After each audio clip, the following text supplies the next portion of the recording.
नमस्कार. आपले बदलापूरमध्ये मी श्रद्धा तुम्हा सर्वांचं स्वागत करते.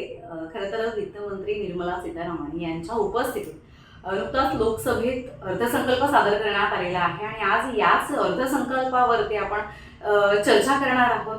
कोणकोणत्या गोष्टी सर्वसामान्यांसाठी खरं तर सोयीस्कर झालेल्या आहेत, महाग झालेल्या आहेत, स्वस्त झालेल्या आहेत, कशामध्ये सर्वसामान्यांना या अर्थसंकल्पाच्या माध्यमातून फायदा होणार आहे, याच विषयावरती चर्चा करणार आहोत.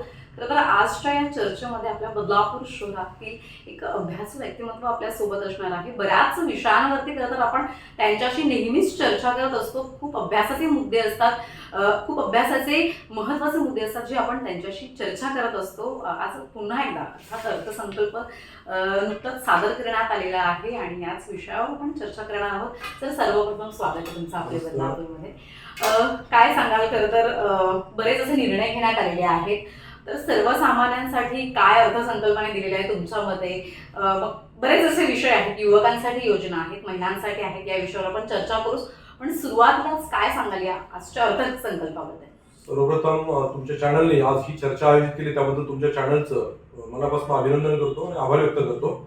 सगळ्यात महत्त्वाचं म्हणजे अर्थसंकल्प हा देशाच्या अर्थव्यवस्थेशी निगडीत असणारा असल्यामुळे या देशातल्या सामान्य लोकांपासून या देशातल्या उद्योगपतींपर्यंत अर्थसंकल्पाची खूप मोठी उत्सुकता या देशातल्या लोकांना असते आणि अर्थसंकल्प कसा असेल याच्यावर या लोकांचं फार बारीक लक्ष असतं. आता आजच्या अर्थसंकल्पाचा अभ्यास केला तर निर्मला सीतारामन ह्या अतिशय त्यागी व्यक्तिमत्व, अभ्यासू व्यक्तिमत्व असणाऱ्या भारताच्या अर्थमंत्री आहेत. त्यांच्याकडनं खरं तर खूप अपेक्षा लोकांना असतात, कारण एका सामान्य कुटुंबातनं एक चांगलं अर्थतज्ञ म्हणून पदवी प्राप्त करणारी ही महिला आहे आणि या महिलेकडनं नरेंद्र मोदींच्या नेतृत्वाखाली काम करताना खरं तर या देशातल्या सगळ्याच वर्गाला खूप मोठ्या अपेक्षा असतात. आजच्या अर्थसंकल्पाचं वैशिष्ट्य जर सांगायचं झालं तर गेली 2-3 वर्ष तुम्ही पाहिलं असेल की आता पुढचं वर्ष 2024 निवडणुकीचं वर्ष आहे कदाचित, परंतु एक महत्वाची गोष्ट याच्यामध्ये लोकांचं एक लक्ष कशावर असतं ते इन्कम टॅक्सच्या स्लॅबकडे. या देशातल्या साधारणपणे गरीब मध्यमवर्गीय जो वर्ग असतो की ज्याची साधारणपणे इन्कमची रेंज ही 3 लाखापासून ती साधारणपणे 15 लाखापर्यंत रेंज आहे, अशा व्यक्तीचं या अर्थसंकल्पावर फार बारीक लक्ष असतं. आणि या अर्थसंकल्पामध्ये अर्थातच जे अर्थमंत्री होत्या त्यांनी ही अतिशय महत्वाची गोष्ट या ठिकाणी अशी केलेली आहे की 7 लाख रुपयापर्यंत त्यांनी इन्कम टॅक्सला टोटल एक्झम्पशन दिलंय. तुम्ही नवीन योजनेमध्ये गेलात तर 7 लाख रुपयांपर्यंत तुम्हाला पूर्णपणे एक्झम्पशन आहे. म्हणजे साधारणपणे ज्या व्यक्तीचा मासिक इन्कम 60,000 रुपयापर्यंत आहे अशा व्यक्तीला 7 लाख रुपयापर्यंत एकही रुपया टॅक्स भरावा लागणार नाही. 60,000च्या 60,000 महिन्याचे साधारण 7 लाख रुपये वर्षाचे त्याला पूर्णपणे खर्च करता येतील. जे लोक जुन्या रिझ्यूम मध्ये जातील त्यांना 3 लाखापासून 6 लाखापर्यंत 5% स्लॅब दिलाय. 6 लाखापासून ते 9 लाखापर्यंत 10% स्लॅब दिलाय. 9 लाखापासून 12 लाखापर्यंत 15% दिलाय आणि 12 ते 15 लाखापर्यंत 20% दिलाय. म्हणजे याचा जर अभ्यास केला तर साधारणपणे 15 लाख रुपये इन्कम असणारा जो IT सेक्टर मधला काम करणारा व्यक्ती असेल तर त्याला पूर्वी 1.5 लाख रुपये टॅक्स तर पडत असेल तर आता त्याचे 50,000 रुपये त्याच्यामध्ये सेव्ह झाले. त्याला साधारणपणे 1 लाख रुपये टॅक्स पडतो. म्हणजे ज्यांचा इन्कम 7 लाखापासून 15 लाखांपर्यंत पण आहे अशा व्यक्तींसाठी सुद्धा या अर्थसंकल्पामध्ये हा स्लॅब वाढवल्यामुळे खूप मोठी त्यांचा फायदा झालेला आहे. आणि खरं तर गेल्या 2-3 वर्षापासून ह्या अपेक्षा होत्या. गेल्या 3 वर्ष इन्कम टॅक्सच्या स्लॅब मध्ये कुठलाही बदल करण्यात आलेला नव्हता आणि आता खरं तर लोकांच्या खूप अपेक्षा होत्या. त्या अपेक्षा खऱ्या अर्थानं या माध्यमातून पूर्ण केलं. त्यामुळे आता जो मध्यमवर्गीय आहे साधारणपणे 3 लाख रुपयांपासून 15 लाख रुपयांपर्यंत टॅक्स असणारा व्यक्ती त्याला चांगले पैसे खर्च करायला या ठिकाणी मिळणार आणि 7 लाख रुपयांपर्यंत इन्कम टॅक्सच नाहीये. त्याच्यामुळे तुम्ही तुमचं रिटर्न फाईल जर केलं 7 लाख रुपयांपर्यंत तुम्हाला नील रिटर्न लागणार आहे. माझी सगळ्यांना कळकळीची विनंती आहे की या देशातल्या जास्तीत जास्त लोकांनी रिटर्न फाईल करणं गरजेचं आहे. त्यातनं देशाला उत्पन्न तर मिळतं, परंतु ज्यावेळेला तुम्ही 7 लाख रुपयांपर्यंत इन्कम टॅक्स एक्झम्पशन तुम्हाला आहे, तुम्ही जर इन्कम टॅक्स रिटर्न फाईल केलं तर तुमचं व्हाईट इन्कम त्या ठिकाणी दिसतं. नोकरीवाले ते इन्कम टॅक्स भरतातच 16 नंबरचा फॉर्म, परंतु माझी या निमित्तानं या देशातल्या जी जनता डेली इन्कम व्यावसायिक इन्कम काहीतरी करते परंतु रिटर्न फाईल करत नाही त्यांच्यासाठी सुद्धा ही एक सुवर्ण संधी आहे. 7 लाख रुपयांपर्यंत तुम्हाला इन्कम टॅक्सच नाहीये. त्यामुळे तुम्ही 15 लाखापर्यंत जो स्लॅब तुम्हाला मी आता सांगितलं त्याप्रमाणे आहे. त्यामुळे जर इन्कम टॅक्स रिटर्न फाईल केले तर देशातल्या इन्कम टॅक्स रिटर्न करणाऱ्यांची संख्या पण वाढेल आणि त्या ठिकाणी तुम्ही खऱ्या अर्थानं व्हाईट श्रीमंत होता. म्हणजे तुमच्याकडे इन्कम सोर्स येतो तो व्हाईट येतो, त्याचा फायदा तुम्हाला लोन घेण्यासाठी तुमच्या बाकीच्या गोष्टी ज्या आहेत सगळ्या डिजिटल व्यवहारातल्या सगळ्या गोष्टींसाठी फायदा होतो. त्यामुळे हा अर्थसंकल्प ह्या मध्यमवर्गीय लोकांसाठी खूप फायदेशीर ठरलेला आहे. म्हणजे सर्वसामान्यांसाठी खूप महत्त्वाचा निर्णय आहे, कारण की करातून त्यांना सूट मिळालेली आहे. या ठिकाणी बरेच असे खरं तर मुद्द्यांवरती आज चर्चा करण्यात आली, निर्णय घेण्यात आलेले आहेत या अर्थसंकल्पामध्ये. एकंदरीत युवकांसाठी साधारण काय अर्थसंकल्पामध्ये योजना वगैरे काय आहेत? खरं तर मोदी सरकार हे नेहमी युवकांच्या बाजूने काहीतरी करण्याचा प्रयत्न करत असतं. कौशल्य विकास सारखी योजना जी आहे, या योजनेच्या माध्यमातून खूप मोठा निधी आता यावर्षीच्या बजेटमध्ये त्या ठिकाणी दिलेला आहे आणि त्याच्यामध्ये जवळजवळ 100 कॉलेजेस नवीन कौशल्य विकास नवीन कॉलेजेस स्थापन करण्याचं त्यांनी ठरवलेलं आहे आणि याच्यामध्ये प्रायव्हेट इंटेलिजन्स म्हणजे काही कृत्रिम बुद्धिमत्ता वाढवण्याच्या क्षमता संदर्भात काही निर्णय युवकांसाठी घेतले गेलेले आहेत. क्रीडा क्षेत्रासाठी युवकांना खूप मोठं प्रोत्साहन देण्यासाठी क्रीडा क्षेत्रासाठी फार मोठी भरीव तरतूद त्या ठिकाणी केलेली आहे. त्याचबरोबर एक खूप मोठं लोन सुद्धा युवकांसाठी बँकांच्या माध्यमातून उपलब्ध करून देऊन कमी व्याजदराने लोन उपलब्ध करून देण्याची सुद्धा योजना या अर्थसंकल्पामध्ये आहे. त्यामुळे खऱ्या अर्थानं हा युवाप्रेमी सुद्धा अर्थसंकल्प निश्चित आहे. नक्कीच, कारण की क्रीडा असू द्यात, शिक्षण असू द्यात, त्यांना यामध्ये सहकार्य तर म्हणजे 100% होईल. आपण युवकांसाठी काय अर्थसंकल्पामध्ये तरतूद करण्यात आली या संदर्भात आपण चर्चा केली, परंतु महिला असू द्यात किंवा ज्येष्ठ व्यक्ती असू द्यात त्यांच्यासाठी काय अर्थसंकल्पामध्ये? आता एका महिलेने अर्थसंकल्प सादर केलेला असल्यामुळे ती महिलांसाठी तर विशेष गोष्ट देणार. याच्यामध्ये महिलांना गुंतवणुकीवर फार मोठ्या प्रमाणामध्ये सवलती दिलेल्या आहेत की महिलेने जर समजा स्वतःच्या पुंजीची 7.5 लाख रुपयापर्यंतची रक्कम गुंतवणूक केली तर त्याच्यावर कुठलाही टॅक्स त्या ठिकाणी नाहीये. सेम ज्येष्ठ नागरिकांसाठी पण आहे. 15 लाख रुपयांपर्यंत जर तुम्ही एखाद्या ज्येष्ठ नागरिकांनी गुंतवणूक केली तर त्याच्यावर सुद्धा तुम्हाला कुठल्याही प्रकारचा टॅक्स त्या ठिकाणी द्यावा लागणार नाही.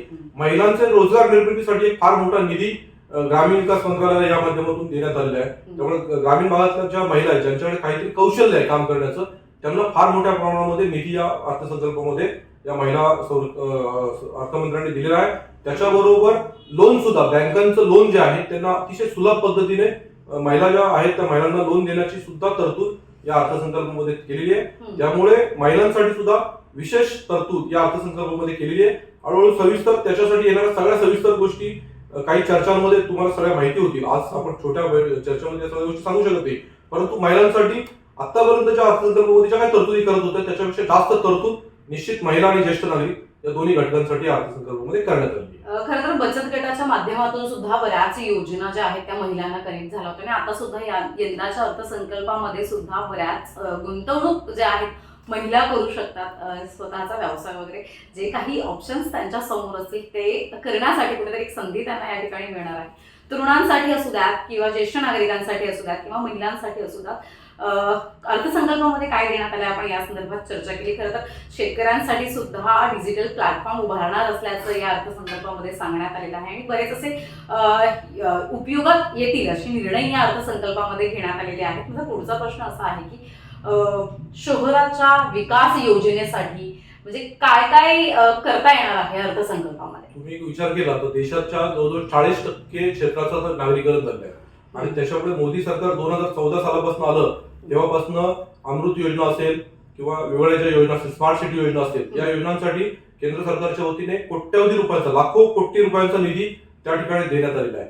आता या आजच्या बजेटचा जर अभ्यास करायचा झाला तर यातला सगळ्यात कळीचा जो मुद्दा आहे शहरी विकासातला तो महत्वाचा मुद्दा असा आहे की माननीय अर्थमंत्र्यांनी कॉर्पोरेशन आणि ज्या म्युन्सिपालिटीज आहेत अ वर्ग नगरपालिका, ब वर्ग नगरपालिका आणि कॉर्पोरेशन यांच्यासाठी बॉन्ड म्हणजे तुम्हाला रोखे तयार करण्यासाठी परमिशन दिलेली आहे की साधारणपणे नगरपालिका झाल्या किंवा महानगरपालिका झाल्या यांची आर्थिक क्षमता फार कमी असते, पण तुम्ही जर ते बॉन्ड तयार केले, डेव्हलपमेंट बॉन्ड्स नाव त्याला देण्यात आले आहे, डेव्हलपमेंट बॉन्ड्स तुम्ही लोकांना देऊ शकता, त्यातनं फार मोठा निधी उपलब्ध होणार आहे. आणि सर्वात महत्वाचं म्हणजे या डेव्हलपमेंट बॉन्डसाठी केंद्र सरकार आणि राज्य सरकार त्याची हमी घेणार आहे. त्याच्यामुळे जर एखाद्या शहरातल्या व्यक्तीने आता समजा बदलापूर नगरपालिका आहे, बदलापूर नगरपालिकेने जर उद्या समजा एक 500 कोटी रुपयाचे बॉन्ड काढायचे ठरवले तर 500 कोटी रुपयांचा डीपीआर त्यांना तयार करावा लागेल आणि ते 500 कोटी रुपयाचे जे बॉन्ड काढले जातील त्याच्यामध्ये शहरातले नागरिक किंवा इतर शहरातले नागरिक सुद्धा त्याच्यामध्ये गुंतवणूक करतील आणि त्या गुंतवणुकीत पण त्यांना परतावा चांगला मिळेल. ज्याप्रमाणे आपण नॅशनल हायवेचे बॉन्ड वगैरे काढतो तसे हे शहरी बॉन्ड आहेत आणि याची जी खात्री आहे ही केंद्र सरकार म्हणजे याची हमी जी आहे की हमी केंद्र सरकार घेणार आहे. म्हणजे समजा एखाद्या कॉर्पोरेशन जरी समजा तुम्हाला रिफंड करायला नकार दिला किंवा त्यांची काय आर्थिक परिस्थिती खराब झाली तर त्याची सगळीच्या सगळी हमी ही त्या ठिकाणी केंद्र सरकार आहे. जसं साखर कारखान्यांना शेखर बँकेच्या वतीने लोन दिलं जातं आणि त्याची हमी राज्य सरकार घेतं, तसं ह्या कॉर्पोरेशनने आणि काउन्सिलनी जर लोन घेतलं तर त्याची संपूर्ण हमी केंद्र सरकार घेणार असल्यामुळे नागरिकांना एक प्रॉपर इन्व्हेस्टमेंट माझ्या शहरामध्ये मी इन्व्हेस्टमेंट जर केली त्या बॉन्डमध्ये तर मला सुविधा पण मिळतील आणि त्याच्यातनं मला रिफंड पण चांगला मिळेल. त्यामुळे ही योजना या शहरी विकासात अतिशय कळीची योजना आहे. खरं तर आम्ही बऱ्याच वर्षांपासून या ठिकाणी मागणी करत होतो. सगळे आम्ही नगरसेवक आहोत. शहरामध्ये काम करणारे जे लोकप्रतिनिधी आहेत, आमदार असतील, खासदार असतील, हे सगळे त्याच्यामध्ये काम करणारे जे लोकप्रतिनिधी आहेत त्याच्यामध्ये मागणी करत होते. पण याला खूप मोठी लेंगी अशी प्रोसिजर होती की त्याला राज्य सरकार हमी देईल का, केंद्र सरकार हमी देईल का. आजच्या बजेटमध्ये अर्थमंत्र्यांनी डायरेक्ट सांगून टाकलं की तुम्ही लोन घ्या, तुमची क्षमता चेक करायची आता आवश्यकता नाही, लोन घ्या, त्याची संपूर्णपणे हमी केंद्र सरकार त्या ठिकाणी घेईल. मुंबई महानगरपालिका सारखी महानगरपालिका आहे, त्याची 50-50 हजार कोटी रुपयांची एफडी आहे त्या ठिकाणी. काही महानगरपालिकांच्याकडे मोठा ठेव उपलब्ध आहे. आता त्यांना ऍडिशनल लोन सुद्धा घेता येईल. आता आमची बदलापूर नगरपालिका आहे. बदलापूर नगरपालिकेला सुद्धा समजा शहराच्या विकासासाठी 500 कोटी रुपयांची गरज आहे. बदलापूर नगरपालिकेचं उत्पन्नाचे स्रोत चांगले आहेत. आज नगरपालिकेकडे अकाउंटला पैसे नाही, पण आम्हाला जर 500 कोटी रुपयाचे प्रकल्प या शहरामध्ये राबवायचे असतील, शहरी विकासाचे, त्याच्यात पाणी पुरवठा असेल, रोड्स असतील किंवा घनकचरा व्यवस्थापन असेल, रिव्हर फ्रंट असतील, अशा प्रोजेक्टसाठी आम्ही आता लोन घेऊ शकतो, म्हणजे बॉन्ड काढू शकतो. आणि या बॉन्डमध्ये इन्व्हेस्टमेंट कुणी करायची आहे तर तुमच्या माझ्यासारख्या सामान्य व्यक्तीने पण गुंतवणूक त्यामध्ये करू शकतो. अगदी 1000 रुपयापासून लाखो रुपयापर्यंतचे बॉन्ड आपण त्या ठिकाणी खरेदी करू शकतो. त्या बॉन्डच्या बाबतीमध्ये पण एक्झम्पशन आपल्याला जे इतर बॉन्डमध्ये मिळतं, जी इन्कम टॅक्स मिळतं, त्याच्यामध्ये आपल्याला एक्झम्पशन मिळणार आहे. त्याच्यामुळे या नागरिक संस्था स्थानिक स्वराज्य संस्थांना निधी उभारण्यासाठी केंद्र सरकारने खूप कळीचा मुद्दा, म्हणजे हा गेम चेंजर आहे. आजच्या बजेटमधला शहरी विकासाचा हा गेम चेंजर ठरेल. त्याचं इम्प्लिमेंटेशन फक्त प्रॉपर होणं गरजेचं आहे. तिथले जे प्रशासन असेल त्या प्रशासनाने त्याचं प्रॉपर डीपीआर तयार करून त्या ठिकाणी त्या बॉन्डची गरज आहे, ती गरज लोकांपर्यंत दिली तर मला खात्री आहे की त्या शहरातले नागरिकच ते बॉन्ड त्या ठिकाणी विकत घेतील आणि त्यासाठी शहरी विकासाला खूप मोठी चालना त्या ठिकाणी मिळणार. नक्कीच. आणि म्हणजे इन्व्हेस्टमेंट पण सर्वसामान्य नागरिक करू शकतात आणि त्याची हमी केंद्र सरकार, राज्य सरकार घेते. म्हणजे कोणत्याही प्रकारचं टेन्शन घेण्याची गरज नाही की आपले पैसे जात आहेत कुठे आणि गेले तर वगैरे बरेच प्रश्न आपल्या खरं तर समोर उपस्थित असतात. आपण जेव्हा आपण इन्व्हेस्टमेंट करतो तेव्हा अर्थात इन्फ्रास्ट्रक्चर डेव्हलपमेंट यासाठी काय आहे, म्हणजे अर्थसंकल्पामध्ये काय चर्चा या ठिकाणी? अतिशय महत्वाचा मुद्दा आहे. खरं तर इन्फ्रास्ट्रक्चर म्हणजे मोदी सर, आपले पंतप्रधान मोदी त्यांच्या भाषणात नेहमी सांगत असतात की इन्फ्रास्ट्रक्चर स्ट्रेंथन करणं खूप काळाची गरज आहे. अमेरिका श्रीमंत काय, तर अमेरिकेत लोक श्रीमंत लोक राहतात म्हणून नाही, तर अमेरिकेचं इन्फ्रास्ट्रक्चर खूप श्रीमंत आहे. Road network, railway network, airport network खूप स्ट्रॉंग आहे. त्यामुळे अमेरिका जगातला प्रगतशील देश आहे. आपल्या देशामध्ये पण विचार केला तर इन्फ्रास्ट्रक्चर डेव्हलपमेंटसाठी यावर्षी बघा, तुम्ही विचार करा, जवळजवळ रोड ट्रान्सपोर्टसाठी 2.70 लाख कोटी रुपयांचा निधी या ठिकाणी दिलेला आहे. रेल्वेसाठी 2.41 लाख रुपयांचा निधी दिलेला आहे. कन्झ्युमर अफेअर्ससाठी 2.6 लाख रुपयांचा निधी आहे. होम अफेअर्ससाठी 1.96 लाखांचा दिलेला आहे. म्हणजे तुम्ही जर विचार केला तर ह्या सगळ्या इन्फ्रास्ट्रक्चर डेव्हलपमेंटसाठी, रेल्वेसाठी तर आजची इन्व्हेस्टमेंट एवढी मोठी आहे, केंद्र सरकार एवढा मोठा पैसा या ठिकाणी दिलेला आहे की गेल्या 10 वर्षामध्ये जेवढे पैसे दिले नसतील तेवढे पैसे रेल्वेसाठी केंद्र सरकारने या माध्यमातून दिले. त्याचा फायदा काय होणार की आता तुमची बदलापूर, समजा आपण बदलापूर शहराचा विचार करायला घेतला तर कल्याण कर्जत 3री-4थी लाईन आहे. तर या लाईनसाठी आम्हाला पुढच्या 10 वर्ष वाट पाहण्याची गरज नाही. पुढच्या 2-3 वर्षात ती लाईन होऊ शकेल, कारण आम्हाला दरवर्षी मोठी ग्रँट आता त्या ठिकाणी मिळू शकेल. म्हणजे अगदी छोटे छोटे जे रेल्वेचे प्रकल्प जे आणलेले आहेत त्याच्यासाठी हा निधी खूप त्या ठिकाणी महत्वपूर्ण ठरणार आहे. दुसरी गोष्ट एअरपोर्ट्स आहेत. आता आपण पाहतो की गेल्या 2014 पासून एअरपोर्टचे कामं खूप मोठ्या प्रमाणात चालू आहेत. याच्यासाठी एअरपोर्टसाठी सुद्धा 50 नवीन एअरपोर्ट ते तयार करण्याचा संकल्प आहे आणि 100 हेलिपॅड तयार करत आहेत. हेलिपॅड सुद्धा तेवढी काळाची गरज आहे की इमर्जन्सी लिफ्टिंगसाठी हेलिपॅड लागतात. म्हणजे 100 हेलिपॅड आणि 50 एअरपोर्ट तयार करण्याचं काम त्या ठिकाणी त्यांनी घेतलेलं आहे. त्याच्याबरोबर रोड ट्रान्सपोर्टच्या बाबतीमध्ये पण पाहिलं तर जवळजवळ 2.70 लाख कोटी रुपयांचा निधी केंद्र सरकार देणार आहे. म्हणजे नितीन गडकरी साहेबांच्या व्हिजन मध्ये जे रोड तयार करण्याचा संकल्प त्यांनी केला की एका दिवसाला 40 किलोमीटर पर डे याप्रमाणे स्पीडचा रोड त्यांना करायचे. त्याच्यासाठी फार मोठ्या निधीची गरज होती.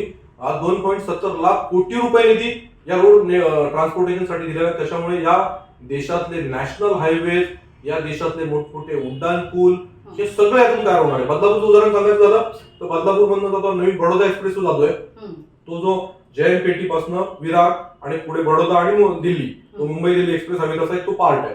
तर याच्यासाठी सुद्धा निधी याच्यामध्ये मिळणार आहे. तो हायब्रिड अॅन्युइटीचा प्रोजेक्ट आहे. 40% पैसे केंद्र सरकार देणार आहे.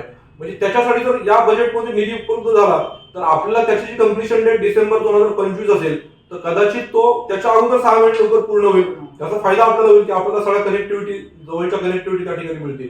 म्हणजे असा बारीक बारीक विचार करून अर्थमंत्र्यांनी इन्फ्रास्ट्रक्चर डेव्हलपमेंटसाठी सुद्धा खूप गोष्टी दिलेल्या आहेत. त्याचं सविस्तर जर करायचं झालं तर त्याचं एक पुस्तक सुद्धा तयार होऊ शकेल बजेटवर. एवढं एक मोठं चांगलं पुस्तक त्या ठिकाणी तयार होईल. आम्ही आमच्या माध्यमातून हळूहळू या बजेटचा डिटेल अभ्यास त्या ठिकाणी करणार आहोत. त्याच्यातल्या बारीक बारीक योजना आहेत. अगदी गरीब म्हणजे साधारण फेरीवाला आहे, फेरीवाल्यासाठी सुद्धा काय योजना असेल तर त्याच्यापासून त्या अगदी मोठ्या उद्योगपतीपर्यंत काय योजना दिल्या त्याचं संपूर्ण पुस्तकरूपी विवेचन आम्ही पुढच्या काही दिवसामध्ये या ठिकाणी मांडू. आता मला जेवढे मुद्दे सांगता आले तेवढे मुद्दे मी आज तुमच्या इंटरव्ह्यू मध्ये निश्चित सांगण्याचा प्रयत्न केला. नक्कीच पायाभूत सुविधा असू द्यात, कृषी विषयक असू द्यात, आरोग्य असू द्यात किंवा इतरही सर्वसामान्यांच्या रोजच्या जीवनाशी ज्या काही निगडीत समस्या असतात किंवा त्यांना रोज उपयोगात येणाऱ्या ज्या काही वस्तू असतात, गोष्टी असतात, त्यांच्यावरती खरं तर आपण आज मोठ्या प्रमाणात चर्चा केली. एक शेवटचा माझा प्रश्न आहे, पर्यावरणाविषयी काही निर्णय वगैरे किंवा काही योजना करण्यात आल्या आहेत? अतिशय महत्वपूर्ण प्रश्न आहे. पर्यावरणाच्या बाबतीमध्ये तर केंद्र सरकार अतिशय याच्यामध्ये आज काही काही गोष्टी ज्या स्वस्त झाल्यात ना त्याच्यामध्ये ई व्हेकल्सच्या बाबतीमध्ये जी कस्टम ड्युटी होती, म्हणजे ई व्हेकल्स इम्पोर्ट करण्याच्या बाबतीमध्ये असेल किंवा लिथियम बॅटरी असेल, ई व्हेकलसाठी जे काही स्पेअर पार्ट लागतात त्याच्यातला बॅटरी हा सगळ्यात इम्पॉर्टंट कंपोनंट आहे. तो जो लागतो त्याच्यावरची कस्टम ड्युटी यांनी डायरेक्ट म्हणजे जो 25% आणली की जी 20% होती ती 5% आणली आहे. म्हणजे त्याच्यामुळे बॅटऱ्या स्वस्त होतील, ई व्हेकल स्वस्त होतील. त्याच्यामुळे भविष्यामध्ये पर्यावरण जर प्रदूषण उसळलं होते, प्रदूषण थांबेल. या देशाला फार मोठा निधी जो पेट्रोलियम पदार्थांसाठी खर्च करावा लागतो तो निधी त्याच्यात वाचेल. या देशामध्ये पुढच्या काही कालावधीमध्ये हायड्रोजन कार्स असतील, इलेक्ट्रिक कार्स असतील, या सगळ्या कार्स येतील. तुम्ही जर याचा अगदी बजेटचा डिटेल अभ्यास केला तर या सगळ्या गोष्टींसाठी कस्टम ड्युटीचं प्रमाण फार कमी केलंय. म्हणजे अगदी निग्लिजिबल 5% वगैरे जो प्रमाण आहे तसं केलंय. त्याच्यामुळे खूप मोठी इम्पोर्ट वाढणार आहे या बाबतीतला. आणि आपल्या देशामध्ये टेक्नॉलॉजी आहे जी आपल्या देशामध्ये आत्मनिर्भर भारतच्या माध्यमातून पण त्यांनी आता देशामध्ये एसएमई साठी सुद्धा खूप पैसे दिलेले आहेत. याच्यामध्ये त्याच्यातून पण डेव्हलपमेंट होईल. आणि बाहेरनं जे स्पेअर पार्ट आपल्याला मागवावे लागतात, काही काही गोष्टी अपरिहार्य चायनाकडनं मागवाव्या लागतात किंवा दुसऱ्याकडनं मागवतात, त्याच्यावर कस्टम ड्युटी कमी केल्यामुळे या देशामध्ये पुढच्या काही कालावधीमध्ये ई व्हेकल्सचा फार मोठा प्रसार त्या ठिकाणी होणार आहे. आणि त्याच्यामुळे पर्यावरण वाढीसाठी हे फार महत्वपूर्ण पाऊल या अर्थसंकल्पामध्ये मांडण्यात आलेलं आहे.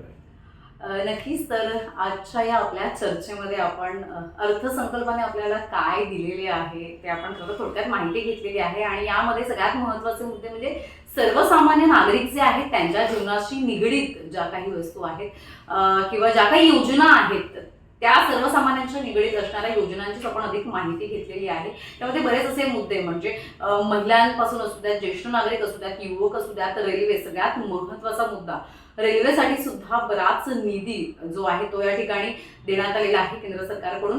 आणि बरेच असे योजना आहेत महिलांसाठी खास करून त्या सुद्धा करण्यात आलेल्या आहेत. तरुणांसाठी अनेक निर्णय जे आहेत ते घेण्यात आलेले आहेत. आपण अशाच वेगवेगळ्या मुद्द्यांवरती, विषयांवरती यापुढे सुद्धा चर्चा करत राहू. आजच्या आमच्या या चर्चेत तुम्ही सहभागी झालात आणि आमच्या प्रेक्षकांना खूप महत्त्वाची माहिती दिली त्याबद्दल तुमचे. आणि आम्ही पुढील काही दिवसामध्ये याच्यावर अगदी डिटेल सेशन सुद्धा आमच्या बिल्डर असोसिएशन कडनं किंवा इतर सामाजिक संस्थांकडनं या शहरामध्ये ज्या अर्थविषयक काम करतात संस्था त्यांच्याकडे निश्चित ठेवू.